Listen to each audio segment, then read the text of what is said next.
Kapag sumasapit ang Kapaskuhan, marami sa atin na excited. Pero kasabay naman ito, marami rin ang napapagod at nai-stress. Bakit? Kasi busy sa shopping sa mall, kaliwat ka ng parties, nauubusan ng pera kasi sumobra pala sa budget. At minsan, ito pa, may mga drama sa pamilya habang nagno-Noche Buena. May awayan pang nangyayari. Nakaka-relate ka ba? Imbis na maging season of joy, nagiging season of stress. Isang halimbawa nito ang kwento ng isang teacher na may 4 na anak na napagod na sa pag-host ng Thanksgiving dinner para sa pamilya ng kanyang asawa. Bakit? Kasi taon-taon na lang siya ang nagluluto for 15 years. Grabe, walang palya. Hanggang isang araw sabi niya, ayoko na. Alam mo, nagalit ang kanyang asawa. Sabi nito, ikaw talaga masyado kang pabaya sa ating pamilya. At yun na nga, sa halip na mag-celebrate sa Kapaskuhan ay nauwi sa away. Hindi lang sa kanilang mag-asawa, kundi pati na rin sa iba pa nilang kamag-anak. Nadamay na.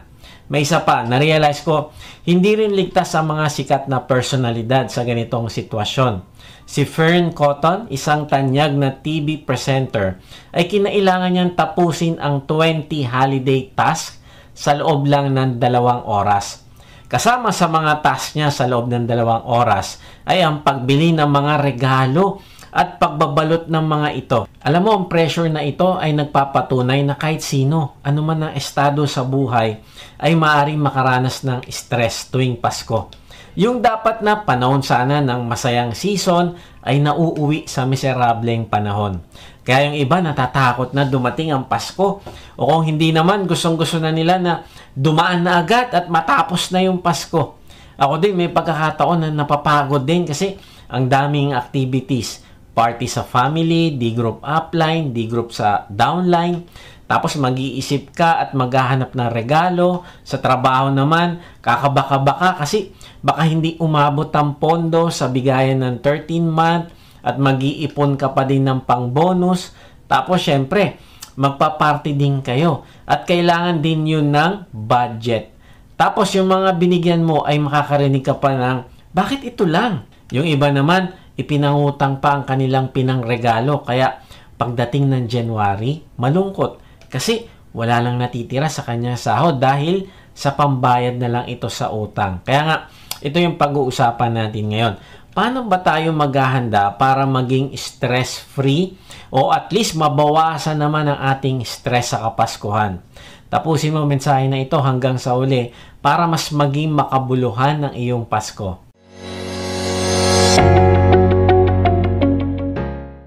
Magandang araw muli mga ka-Wotji. Salamat sa Diyos sa inyong pagsubaybay sa mga mensahe ng ating Diyos dito sa ating vlog na may bagong upload every Monday 6 p.m.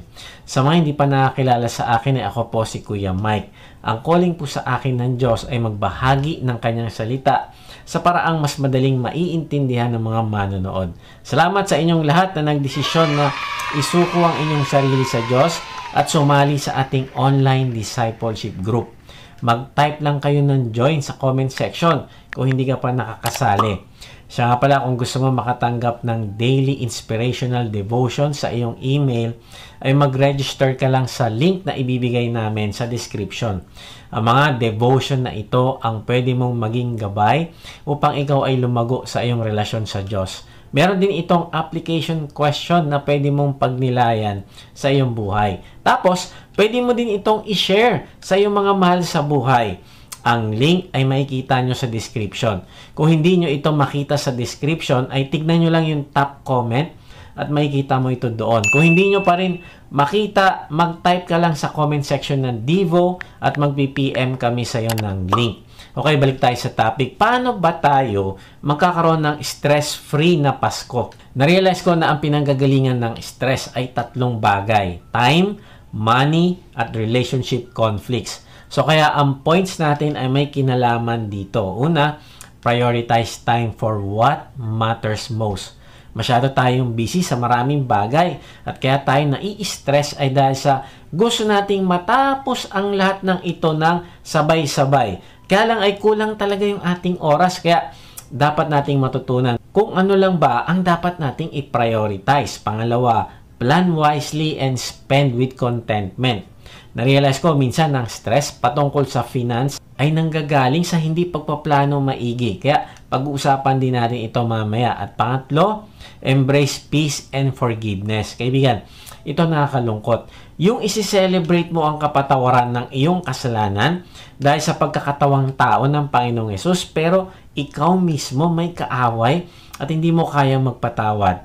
Ito nagiging dahilan tuloy ng kawalan mo ng peace at joy.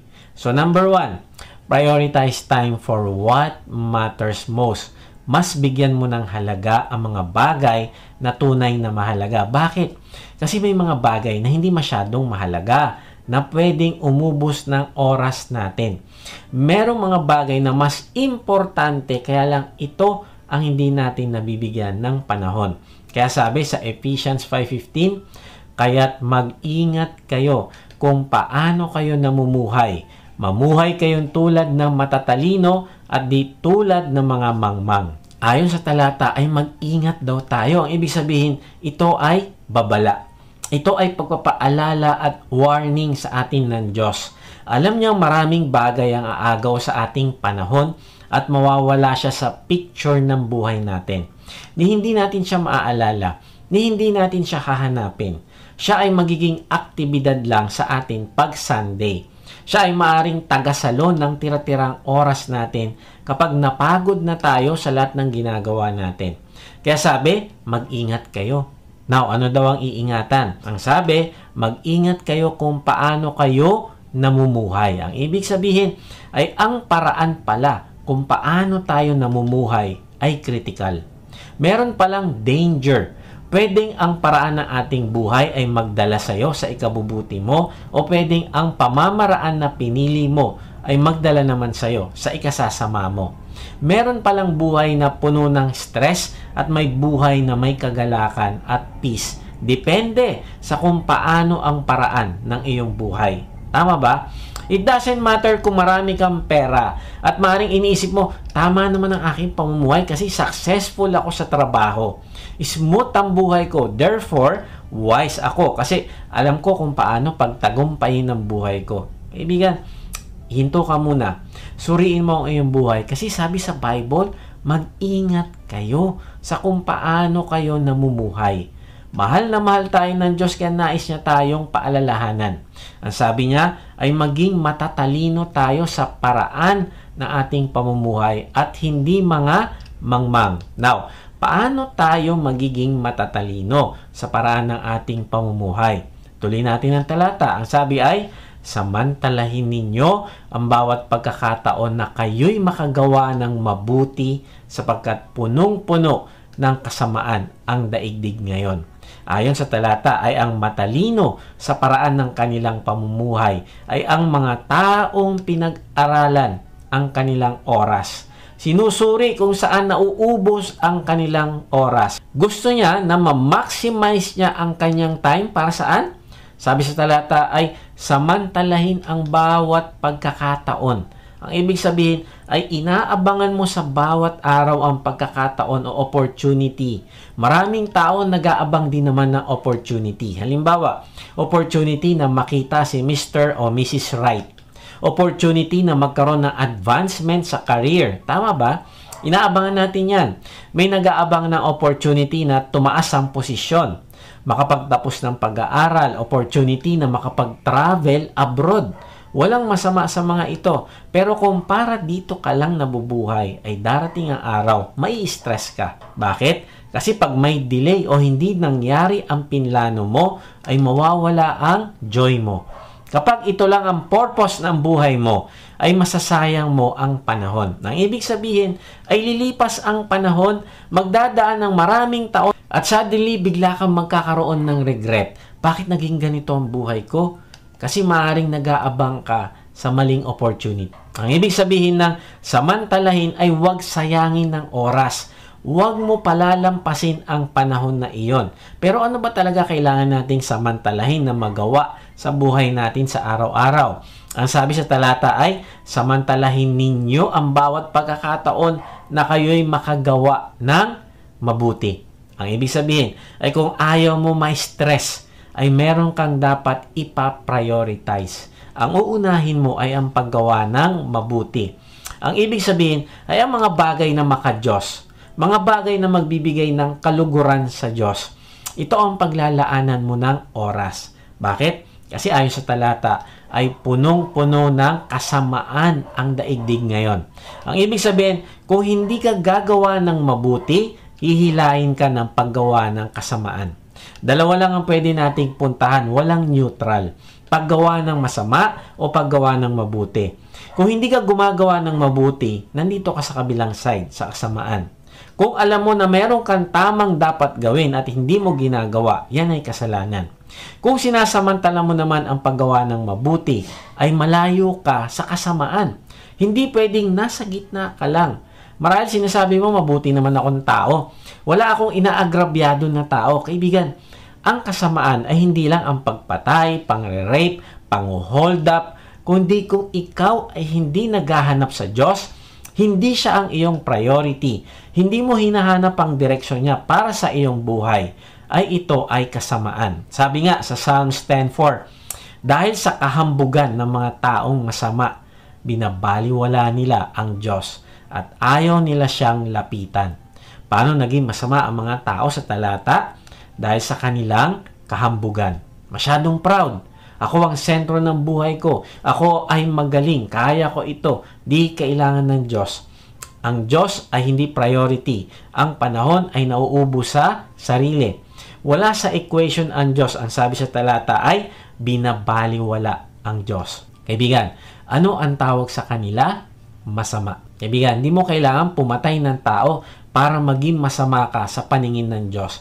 Kundi kung binabaliwala mo siya, hindi siya ang iyong priority. Ang tawag dito ay wickedness o evil. Kaibigan, kailan mo huling intentionally hinanap ang Panginoong Yesus sa buhay mo? Kailan ka nagdesisyon na araw-araw ay makikipag-usap ka sa Kanya at mag-aaral ng Kanyang salita? Alalahanin mo na ang oras mo ay mahalaga. Gugulin mo ang iyong oras sa mga bagay na worthy ng iyong time. Kung sinasabi mong anak ka ng Diyos, pipiliin mo kung saan mo gagastusin ng iyong oras. Kailangan ito ay worthy ng iyong panahon. May mga bagay na gusto ko gawin, kaya lang kung hindi ito worthy ng aking time, ay hindi ko ito gagawin. Ang ibig sabihin, ang time ko ay bigay ng Diyos. At kung gagastusin ko ito, ay kailangan ko siguraduhin na ito ay na-maximize ko sa pagpapalago ng aking relasyon sa Diyos. Maraming mabubuting bagay ang nagko-compete sa aking time. Ministry, family, work. Hindi ito masama, pero yung time ko sa Diyos ang pinaka-importante na hindi ko dapat kaligtaan. May story sa Luke 10:38-42. Ang story na ito ay patungkol sa pag-iwas sa stress. Tumuloy noon ng Panginoong Yesus sa tangkay niyang mga alagad sa isang tahanan. At merong magkapatid na malugod silang tinanggap. Now, tingnan natin kung paano sila nag-respond sa pagbisita ng Panginoong Yesus sa kanila. Sabi sa Luke 10:39-40, si Martha ay may kapatid na ang pangalan ay Maria. Naupo si Maria sa paanan ng Panginoon at nakinig sa itinuturo niya. Wow! Ayon sa talata, ang pangalan ng magkapatid ay Martha at Maria. Si Maria, pagdating ng Panginoon, ay anong ginawa? Naupo sa paanan ng Panginoon. Hindi siya naupo sa likuran.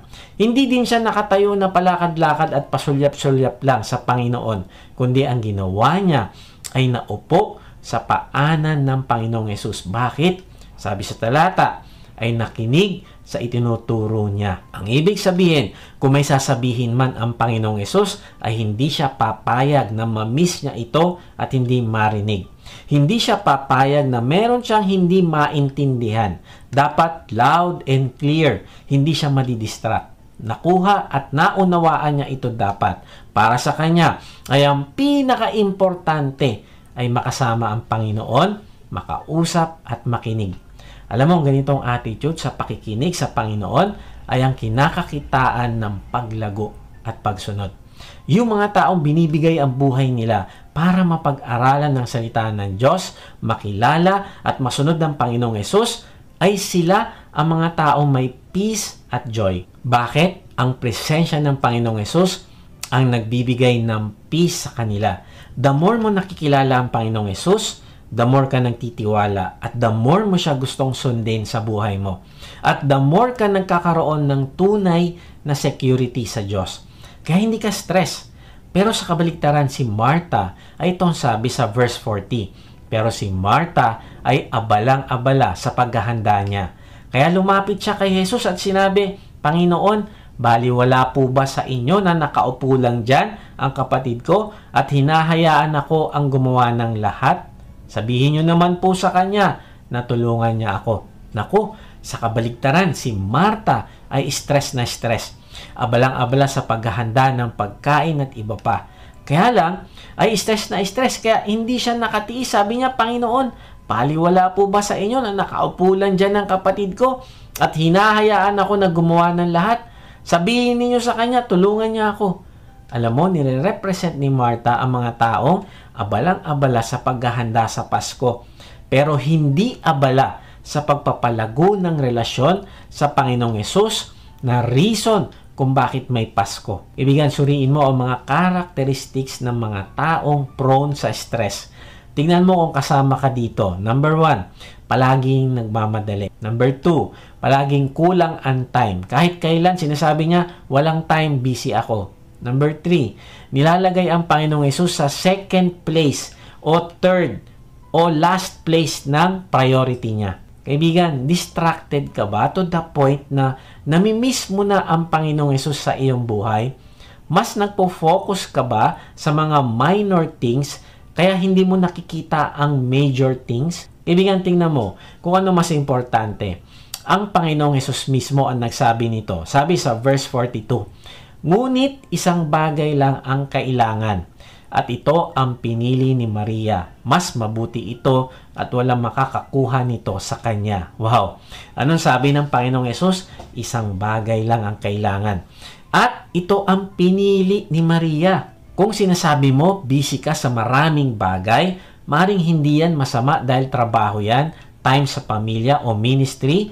Gaya ni Martha, busy sa ministry, hindi naman yung masama. Pero si Maria, pinili ang Panginoong Hesus. Pinili niya ang mas mabuti. Alam mo, minsan kaya tayo nabu-burn out at nai-stress sa ministry kasi hindi natin priority na mag-minister muna sa atin ang Diyos. Mabuti naman ang ginagawa ni Martha, pero meron pang mas higit na mabuti. Ito ay ang ministeryo ng Panginoong Hesus sa atin bago pa man tayo gumawa ng ministry para sa Kanya. Ito ay ang pakikinig sa Kanya, pakikipag-usap, pagpapakaligaya sa piling at presensya niya. Ito ang mas importante. Kaibigan, nadidelight ka ba sa Diyos? Kasi kung hindi, prone ka sa stress. Tanungin mo sa sarili, bakit ba ako abala sa mga bagay na ginagawa ko? Si Martha, hinanda ang dinner, pero hindi niya alam kung bakit niya kailangan ng dinner. Nakalimutan niya na ang dahilan ng dinner ay ang makilala ang Panginoon na naroon. Kaya lang na-miss niya ang opportunity na makasama ng mas intimate ang Panginoon. Kaibigan, bakit ka naghahanda para sa Christmas? Maaring kumpleto ang handa mo, pero hindi naman mas lumalim ang pagmamahal mo sa Panginoong. Yan ay useless o hindi kailangan. Iisa lang ang mahalaga. Ito ang piliin mo. Ang pagpapakaligaya mo sa presensya ng Panginoon. So, paano ba tayo magkakaroon ng stress-free na Pasko? Una, prioritize time for what matters most. Pangalawa, plan wisely and spend with contentment.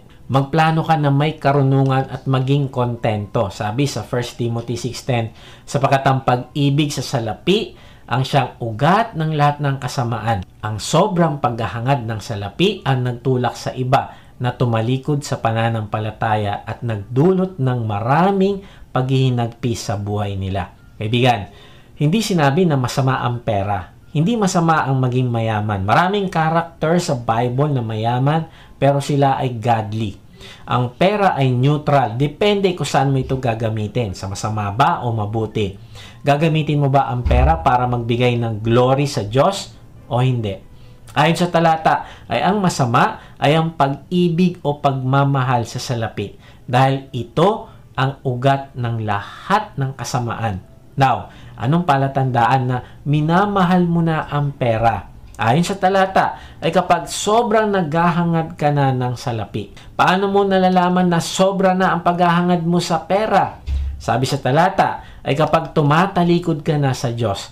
Kapag hindi na ang Diyos ang iyong priority. Kapag ang isip at puso mo ay puno na ng makamundong bagay.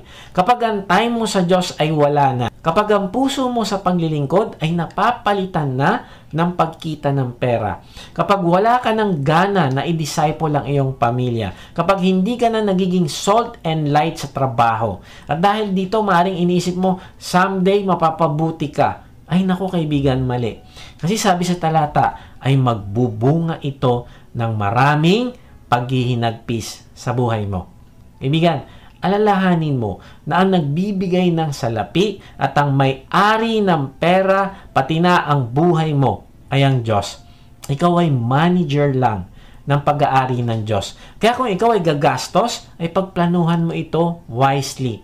Kaya lang sa kabaligtaran, kapag Christmas, nako, gustong-gusto nating gumastos talaga ng gumastos. May mga magulang na nagplano na mag-budget ng 500 pesos para sa regalo sa mga anak, bawat isa. Pero ang ending, nako, naging 5,000 bawat isang anak. Karamihan ng tao kapag Christmas, gumagastos sila ng doble sa kanilang original na plano. Kaya sobrang stress. Kulang sa time, kulang sa pera, pressured pa sa pagbibigay ng mahal na regalo kahit hindi naman kailangan. Kaya tuloy ayon sa isang article sa Amerika daw, ay mas marami ang nagpa-file ng divorce sa buwan ng January. Siguro nag-away sila ng December. Kaya nga, sa practical na application, ay magplano ka ng tamang budget. Huwag ka lalagpas sa budget na nilaan mo. Iwasan mo magkautang dahil lang dumaan ng Pasko. Huwag mo sabihin, kailangan ko bigyan ng regalo ang lahat kong kamag-anak. Kailangan ko silang bigyan kasi binigyan din nila ako, nakakahiya naman. Kaibigan, hindi na gift giving ang tawag dyan, kundi exchange gift. Kung binigyan ka ng worth 500 na gift, ay iniisip mo na magbigay ka din ng mamahaling regalo kasi nakakahiya naman. Kaibigan, nakaka-stress ito. So, bibigyan mo naman ng 500 worth of gift din ang nagbigay sa'yo. Kaya lang kaibigan, ang tawag dyan ay exchange gift, hindi gift giving. Now, paano kung yung binigyan mo ng worth 500, nagbigay sa'yo ng worth 50 pesos? Ano mangyayari? Natutokso ka na magalit sa kanya. Tama ba? Sabi mo, lugi naman ako. Nawala na tuloy ang joy mo sa Christmas kasi na-stress ka na. Kasi ginastos mo ang 13-month at bonus mo para lang pambigay tapos hindi man lang napalitan ang binigay mo. Kaibigan, alam mo ba yung meaningful na pagbibigay? Hindi nakukuha yan sa exchange gift. Kundi dapat yung bibigyan mo ay talagang nangangailangan. Na ang taong bibigyan mo ay walang kakayahan na magbalik ng regalo sa'yo. Pero dahil alam mo na kailangan niya, kaya binigyan mo siya. Alam mo kaibigan, ito masarap sa puso. Ito magbibigay ng joy. Ito ang may meaning, hindi yung exchange gift. Hindi ko sinabing masama ang exchange gift. Pero kung gusto mo magbigay out of love, ay magbigay ka sa mga taong nananalangin sa Diyos ng kanilang pangangailangan at ikaw ang maging sagot ng Diyos sa kanilang panalangin. Kaya nga, plan wisely. At makontento ka para kung merong talagang nangangailangan ay makatulong ka sa kanila. Kaibigan, wag mo mahalin ang pera, kundi mahalin mo ang iyong kapwa. Kung magbibigay ka naman ng regalo, ay yung kaya mo lang. Pag hindi mo kaya, wag mo pilitin. Magbigay ka na lang ng mga personalized items na merong meaningful message. Alam mo, mas maa-appreciate pa ito ng pagbibigyan mo. At ang maganda ay pasok na pasok ito sa pinlano mong budget. May nabasa akong article sa internet nakalagay, 3 simple and wise ways to spend your 13-month pay and Christmas bonus. Una daw ay pay off your debt. Bayaran mo daw muna ang utang bago mag-shopping. Kasi pag binayaran mo ang utang mo ay sa pagpasok ng taon ay hindi ka na mag-aalala sa iyong utang dahil wala ka na nito. Then sabi niya pa, save and invest. Ang mga Pilipino daw kasi very hospitable. Proud sila sa tradisyon na magbigay ng aginaldo at pasalubong. Kaya lang kaibigan, kung naubos na ang pera mo at naipamigay mo na sa exchange gift at aginaldo, ay wala ka na para sa hinaharap. Kaibigan, tandaan mo ito. Lalong hindi mo matutulungan ang mga mahal mo sa buhay kung hindi mo muna tutulungan ang sarili mo. Kaya nga unahin mo ang sarili mo na mag-save. Pwedeng 20 or 30% ng kita mo, ipunin mo ito at gamitin mo bilang emergency fund o invest mo para magkaroon ka ng dagdag kita. Kaibigan, plan wisely and spend with content. Maging kontento tayo. Bakit? Kasi ang antidote sa pagmamahal sa pera ay pagiging kontento. May isang kwento na mag-asawa na mahirap. Binigyan sila ng 4 wishes na siguradong mangyayari. Kahit ano daw ang kanilang hilingin ay pwede. Nung umpisa, medyo nahihiya sila at hindi makapaniwala. Kaya alam mo, hiniling nila ay magkaroon lang sila ng damit. At nangyari nga ito, pagtingin nila sa kanilang cabinet, naku, punong-puno ito ng magagandang damit. At dahil dito, na-encourage sila na mag-wish na magkaroon ng mas maganda na bahay kaysa sa sira-sira nilang kubo. At yun nga ang nangyari. Nagkaroon sila ng mansion. Sobrang tuwan-tuwa sila. Kaya this time, alam mo, yung pangatlong wish nila, sabi nila, gawin mo kaming mayaman na mayaman. Alam mo, nangyari nga ito. Napuno sila ng pera sa kanilang bangko at nagkaroon sila ng mamahaling alas at mga ari-arian. Kaya lang, nung pang-apat na kahilingan, sabi nila, kailangan mas mahigitan natin ang ating mga hiniling. So, nag-isip sila mabuti kung ano ba talagang pinakahigit pa sa kanilang kayamanan. Alam mo, hiniling nila, sabi nila, gusto naming maging Diyos. At yun nga ang nangyari. Pero hindi ito inaasahan nila. Kasi lahat ng ari-arian nila nawala. Bahay, mansyon, alahas, kotse. Alam mo anong natira? Hayop at sabsaban. Isinilang sila sa sabsaban gaya ng Panginoong Yesus. Ipinanganak sila sa Bethlehem. At kung titignan natin, ganun ang ginawa talaga ng hari ng mga hari, ang Panginoong Yesus, na nakisama sa mga mahihirap. Walang ari-arian, walang permanenteng tahanan, hindi nakakaranas ng komportableng buhay, at nauwi pa sa pagkapako niya sa krus. Kaya kung gusto mo maging kalarawan ng Panginoong Yesus, ay hindi ito yung meron kang kapangyarihan na magtamasa ng lahat ng bagay na gusto mo, kundi baliktad. Ikaw ay makukontento, magpapakumbaba at magiging servant ka para sa iba.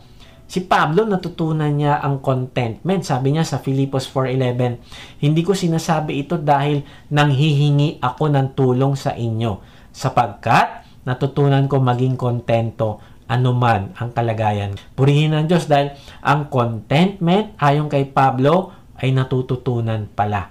Kaibigan, unahin mo ang Diyos sa iyong buhay, gawin mo siyang sentro, at habang nakikilala mo siya, ay matututo kang makontento sa Kanya at makakaiwas ka sa stress. Kaibigan, masasabi mo ba na kung meron akong Diyos, meron na ako ng lahat? So, paano ba tayo magkakaroon ng stress-free na Pasko? Una, prioritize time for what matters most. Pangalawa, plan wisely and spend with contentment. At panghuli, embrace peace and forgiveness. Gusto mo mawala ang stress mo, lalo na kapag may family reunion, tapos makikita mo na naman ang kamag-anak mo na gumawa ng masama sa'yo, then maaalala mo na naman ang lahat ng ginawa niya. At siguradong stress ka na naman. Kaibigan, di mo kailangan ma-stress. Yakapin mo ang pagpapatawad at ikaw ay makakalaya sa stress. Sabi sa 1 Peter 4:1-2, dahil si Kristo ay nagtiis ng hirap sa buhay na ito, kayo man ay dapat maging handang magtiis, sapagkat ang nagtitiis ng hirap sa buhay na ito ay tumalikod na sa kasalanan. Ang sabi sa talata, ay ang Panginoong Yesus ay nagtiis ng hirap sa buhay na ito. Hindi siya nagkasala para manatiling walang kapintasan, upang maging isang karapat-dapat na handog para bayaran ang ating mga kasalanan sa krus. Tiniis niya ang sakit ng pambubugbog, hagupit, pag-alipusta at pagpako sa Kanya para lang iligtas ang mga taong makasalanan na gaya ko at gaya mo.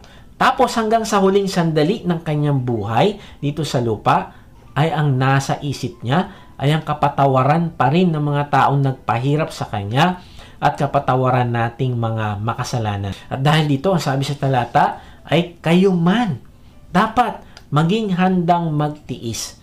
Hindi madaling sumunod sa Diyos, pero tayo ay magtitiis daw. Sisikapin natin na talikuran ang kasalanan.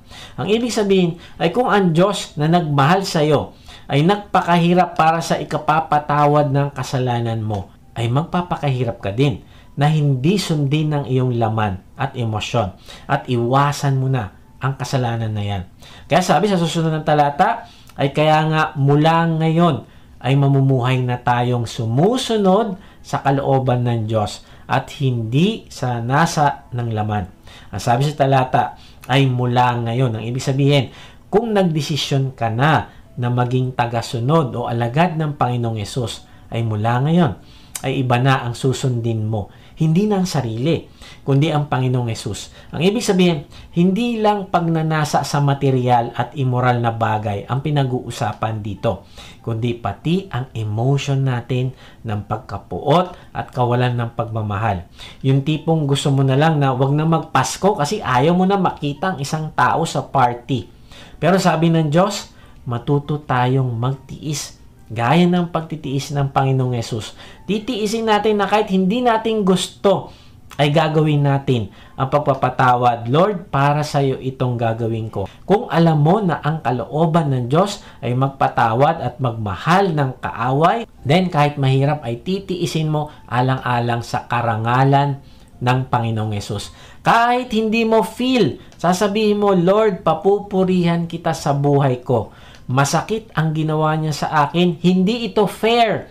Pero paparangalan kita sa buhay ko. Magpapatawad. Pupurihin kita, Lord.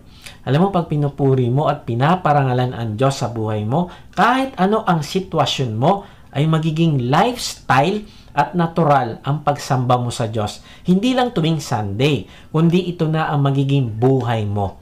Ang resulta ay mapagtatagumpayan mo ang iyong emotion. Ang nagkokontrol na sa iyo ay ang kalooban ng Diyos. Alam mo, kapag ang nagkokontrol sa iyo, sa kabaligtaran ay ang emotion mo, naku, mamumuhay ka ng palagi may stress. Tandaan mo ito, gusto ng dyablo na kontrolin ang iyong emosyon. Alam niyang pag nagawa ka niyang magalit, ang kasunod nito, guilt o kaya maaring depression. Alam niya na kapag nagawa ka niyang mag-alala, ay magre-resulta ito ng pagdududa at takot. Magbubunga ito ng hopelessness sa iyo. Kaibigan, magdesisyon ka na mamuhay hindi sa pamamagitan ng pakiramdam at emosyon, kundi sa pamamagitan ng pagkakilala mo sa Diyos na mabuti at nagbigay ng grace sa iyo. Kapag may mga taong chinichismis ka, pinag-uusapan kanila pag nakatalikod ka na. Kapag may mga taong reklamador, kapag may mga taong masyadong negatibo, mga taong ang nakikita na lang sa'yo ay ang iyong kamalian. Kapag ang asawa mo ay may time sa ibang tao pero sa'yo wala, kapag ang anak mo ay nagrebelde laban sa'yo, ay isipin mo na lang ang ginawa ng Diyos sa iyong buhay. Isipin mo ang mga kasalanan na paulit-ulit mo ding ginagawa. At isipin mo ang grace ng Diyos na binigay sa iyo para patawarin din ang mga paulit-ulit na kasalanan na yan. Alalahanin mo din ang mga sitwasyon na kung saan ay niligtas ka ng Diyos bagamat hindi ka naman deserving iligtas. Kung napagtagumpayan mo ang isang masamang habit o addiction, ay purihin at pasalamatan mo ang Diyos. Kung dati nasa maling relasyon ka, pero inayos ng Diyos ang iyong sitwasyon, itinama niya ang iyong relasyon, o kaya nagpadala siya ng isang taong nagmamahal sa Diyos at siya ang nakatuluyan mo, ay purihin mo ang Diyos at sundin ang kalooban niya na magmahal ka din ng walang kondisyon. Patawarin mo din ang sarili mo. Kung ang Diyos ay pinatawad ang lahat mong kasalanan, bakit mo naman hindi patatawarin ang iyong sarili? Alam mo, kapag nananatili ka sa guilt feeling, ay nakakatakot na senaryo yan. Kasi baka hindi ka totoong nanampalataya sa Panginoong Yesus na binayaran na ang lahat ng iyong kasalanan. Kaya hindi mo mapatawad ang iyong sarili. Patawarin mo din ang iyong pamilya. Gaya mo, hindi din sila perfect. Maring nagkamali sila sa iyo. Maring ang paniniwala nila hindi umayon sa gusto mo. Pero kapag pinanatili mo ang samahan ng loob, toxic ito para sa iyo at para sa family mo. Tandaan mo ito, kaibigan. Family is family. Kahit ano pa ang kasalanan nila sa iyo, pamilya mo pa rin sila. Kahit sa tingin mo hindi sila deserving ng kapatawaran, ay patawarin mo pa din. Makakabuti ito sa iyo spiritually, mentally, emotionally, at physically. Tandaan mo ito. Walang healing ng puso kung walang forgiveness. Patawarin mo din ang iyong kaibigan. Suriin mo yung sarili. Kung meron ka bang kaibigan na nakasamaan ng loob, gamitin mo ang season na ito para makapag-ayos kayo. Hindi ibig sabihin na hahayaan mo na lokohin ka ulit, kundi i-release mo na siya sa kagustuhan mo na masaktan siya bilang ganti. Patawarin mo din ang iyong kaaway. Regaluhan mo siya ng kapatawaran. Ang regalo ay binibigay ng walang kapalit. Hindi niya kailangan mag-sorry sa'yo. Hindi niya kailangan magpakita ng pagbabago, kundi by grace ay ireregalo mo sa kanya ang forgiveness. Bakit? Kasi ganun din ang ginawa ng Diyos sa iyo. Hindi din ibig sabihin na mahina ka, kundi ang pagpapatawad ay pagpapakita na matatag ka emotionally. Ang ibig sabihin ay hindi ka pumapayag na may pinanghahawakan sa iyo ang iyong kaaway. Hawak niya ang iyong mood. Hawak niya ang iyong temper, hawak niya ang iyong relasyon, at kontrolado niya ang spiritual growth mo. Dahil lang sa hindi mo siya pinapatawad. Pati ang relasyon mo sa Diyos ay naapektuhan. Sino ngayon ang may hawak sa buhay mo? Yung taong ayaw mo patawarin. Ibigan, sino ang may control sa buhay mo ngayon? Patawarin mo din ang iyong boss. Ibigan, alam ko maraming dahilan para magalit ka sa boss mo. Napanayang utos sa'yo kahit nasa oras ng pahinga mo sa gabi. Hindi ka na-appreciate, may favoritism, hindi ka binibigyan ng increase sa sweldo, kinukutya ka palagi, at marami pang ibang dahilan. Pero kaibigan, forgive. Kapag nagpatawad ka, makakalaya ka na. Hindi mabigat sa pakiramdam at mas maa-appreciate mo na masarap pala mabuhay na ang kalooban ng Diyos ang nasusunod mo. Patawarin mo na din ang pastor mo. Ay naku Kuya Mike, matindi ginawa ng pastor ko sa akin. Hindi nga ako binibisita sa bahay. Nireject ako nung humingi ako ng tulong. Kaibigan, hindi ko alam kung anong dahilan kung bakit galit ka sa pastor mo. Pero, magpatawad ka. Ang pagpapatawad ay hindi nangangahulugan na mananatili ka sa church na yan.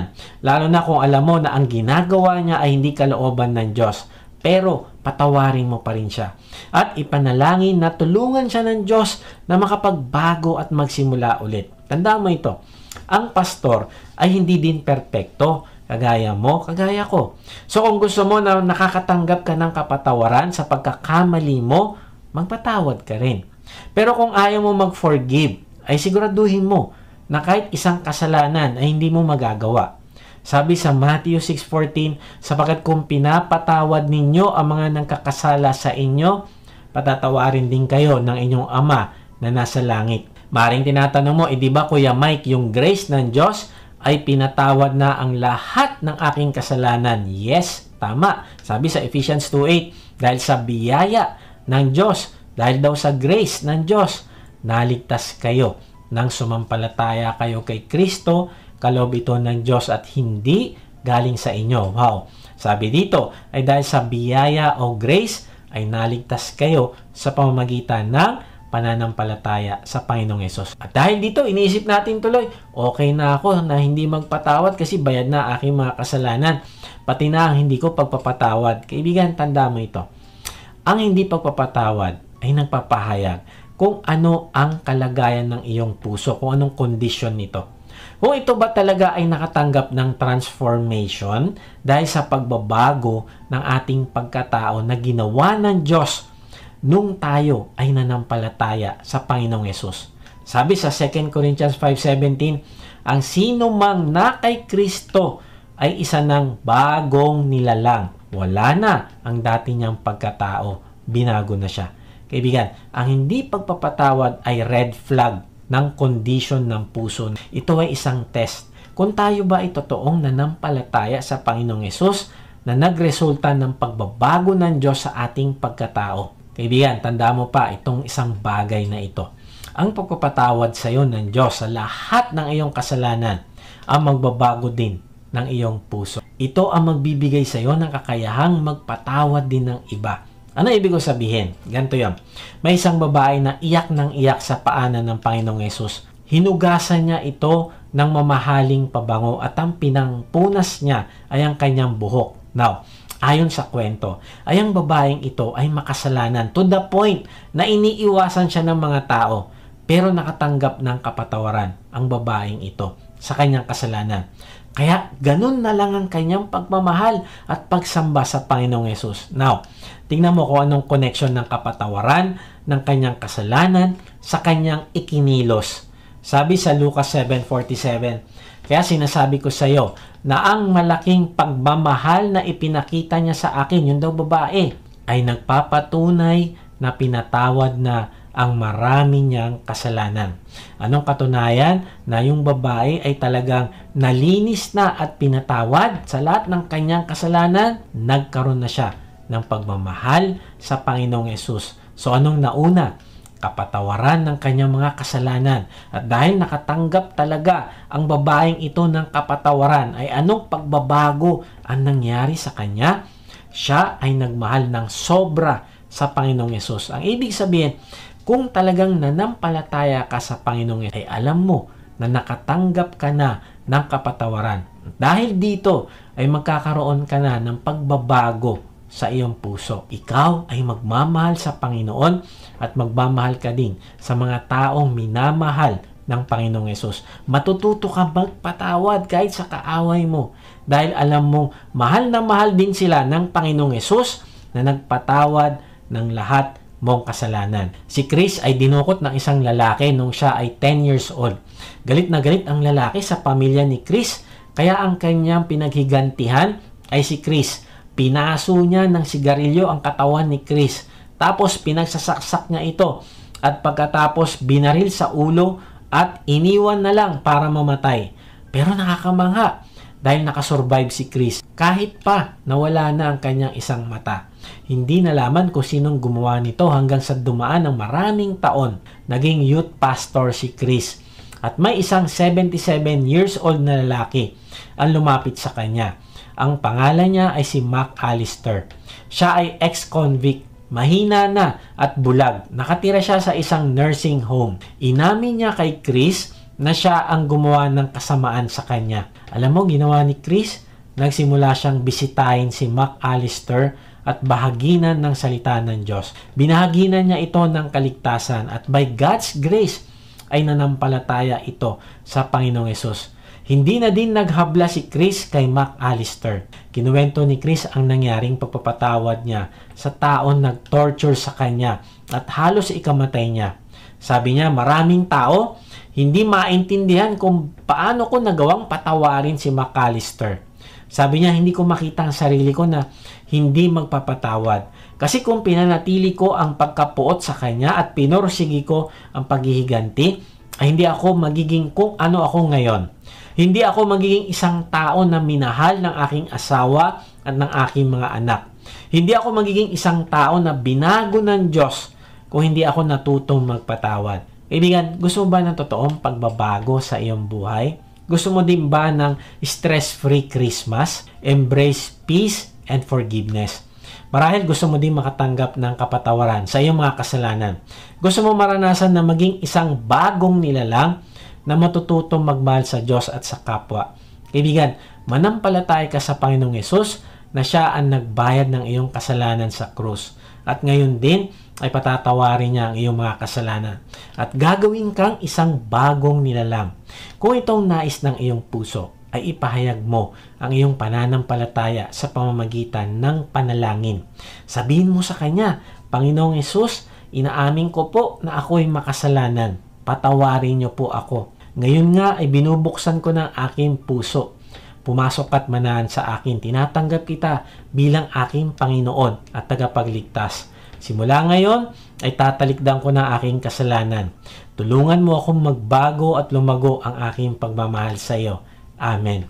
Kung sumabay ka sa panalangin natin bilang pananampalataya at pagtanggap sa Panginoon, ay mag-iwan ka sa comment section ng salitang accept para makilala ka namin at masama sa aming panalangin para sa iyong paglagong spiritual. Kung na-bless ka naman sa message na ito, ay inaanya kita mag-subscribe sa aking YouTube channel upang ma-notify ka pag may bago na kaming video. Ibahagi mo din ang mensahe na ito sa iba ng mga nanghihina, nangangamba sa buhay at nasa kapighatian upang ma-encourage sila na lumapit sa Diyos na nagmamahal sa atin. Kung gusto mo namang mas makilala pa ang Diyos, ay sumama ka lang sa aming online discipleship group.